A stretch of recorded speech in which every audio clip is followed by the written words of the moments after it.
Okay, so we left off at this exercise where I wanted you to plot for the simulated data the lasso path. So hopefully you figured out how to use larspath, linear model.larspath.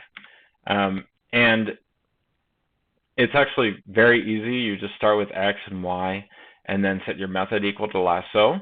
And this will actually run the Lars path for you with the lasso modification.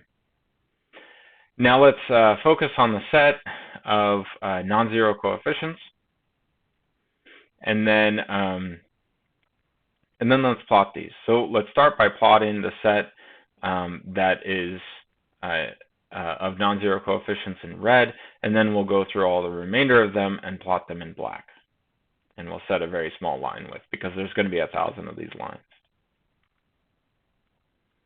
So you can look at what, you have to look at the documentation for this Lars path to see what the output is. Turns out that the 0th one are the set of lambdas and the second one are the set of betas. Okay, so if we plot this, we end up getting something that looks like this. We have lambda on the x-axis, and as lambda increases, like I said, the beta hats are getting smaller. There's a lot of these black lines that are they die off at a fairly large lambda. The majority of them die off very quickly, but there are some that persist even past where some of the red lines, the non-zero coefficients, die off. So because P is very large, there's going to be some spurious correlations, and so there are some of these black lines, these non-zero, the coefficients which in the true model are non-zero, but they actually get picked up for moderate size values of lambda. Even lambdas that will zero out some of the true active coefficients. So, this is overall, this is a good thing to see. Yeah. Now, let's go to the hitters data. So there's not that many, the N is quite small. It's 263 in this case, and the P is on the order of 15 or so. Or it seems to be 16 of these. There's a couple of things which are actually objects, and that means they're categorical in this case. So we're going to have to convert them into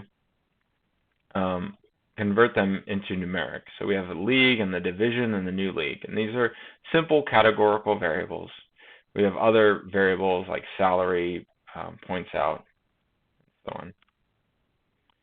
And so let's convert the league, division, and new league, the categorical variables, into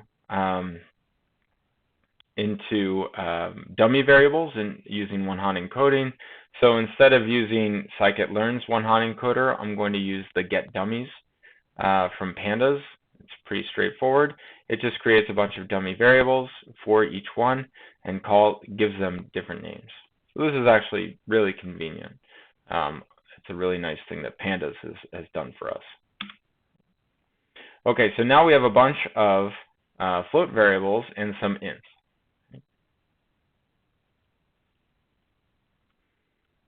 Okay, and now we're going to drop the salary, league, division, and new league. So we're going to drop salary, and we're going to try to predict salary. So we extract y is the salary itself, and we're going to drop the remainder from the x's because we saved these dummy variables. And then we're going to concatenate it and look at it. Okay, so let's look at the head of this new data matrix. So we have the player names are the indices, and then we have a bunch of variables for related to the player statistics, baseball, and then we have some of these dummy variables for their league, their division, their new league, and we're trying to predict the salary. So as an exercise, you should go through this. We need to select lambda. So this is a real data example. We have this lambda tuning parameter, and we don't know how exactly to tune it. So what we're going to do is we're going to treat this just like any other prediction task. We're going to find our lambda that minimizes our cross-validation error. But critically, because we're interested in this as a not purely from a prediction perspective. We're not going to look at the test error at the end. Instead, we're just trying to see what the selected variables are. And because this is sort of a philosophical point, but when we're doing these data science applications, we're not always only interested in prediction. Sometimes we're truly just interested in exploratory data analysis and using the lasso to select relevant variables, to subselect as a subset selection task.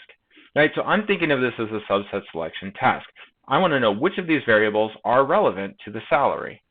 And so that's what the lasso is intended, in this case, is going to be used to solve.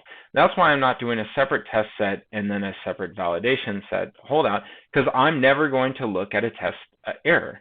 If I were to present my cross-validated error as a test error, as if it was a true unbiased estimate of the true risk, then that would cause problems.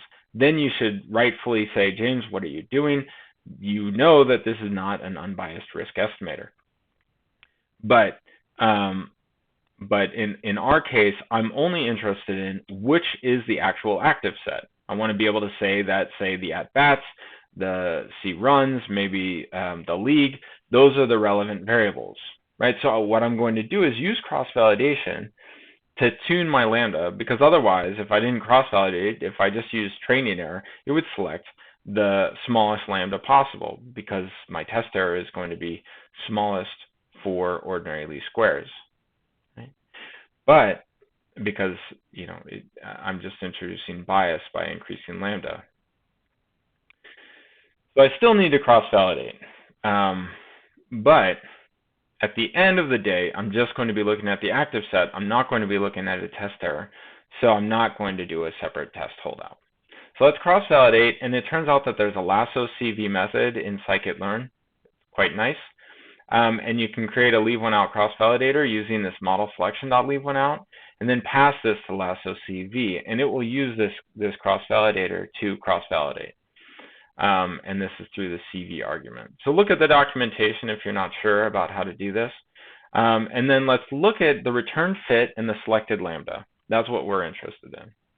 So take a moment to do this, and we'll continue with the video. So just pause and sit back and try to do this right now.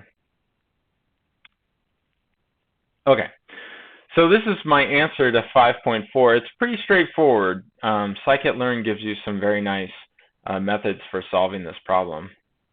So first of all, we're going to create an LOO instance. So this is a leave one out instance. And what this does is it actually is ready to take in some data and then start spitting out the data in sequence. So we're going to do the leave one out iterator, which is going to split our X, and then we're going to apply it to our lasso CV. I had to increase the max iterations. When I had the max iteration being the default value, it gave me a warning saying that it didn't converge. It looks at something called the duality gap to see if the lasso has converged, and it didn't. So I just increased it to 2,000 from 1,000, and this didn't give me the warning. So that's something that I had to modify. And then you just fit the lasso on X and Y, and it'll cross-validate for you. Okay, so if we look at the selected lambda, so in lasso they call it alpha. In this package they call it alpha. The selected lambda value is this 540. So that seems large, but the betas were large in general. The hit lasso coefficient. These are the coefficients that are that's selected at that given lambda.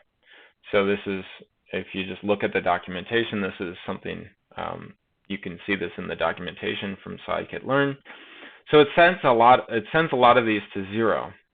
So we can look at what components these correspond to. So we have the first. This is a 0. This is the first. The second, third, and fourth are sent to 0, and then the fifth here, and then the sixth is sent to 0. The seventh and the eighth. So we have the first, fifth, seventh, and eighth. Let's just look at those. really quickly. So the first is the hits. So the hits is clearly determining salary, or it's part of what's determining salary here, based on the lasso solution. And then we had, I think it was the fifth, so 0, 1, 2, 3, 4, 5, and then seventh and eighth, so the walks, at-bats, and C hits, C at-bats, and C hits.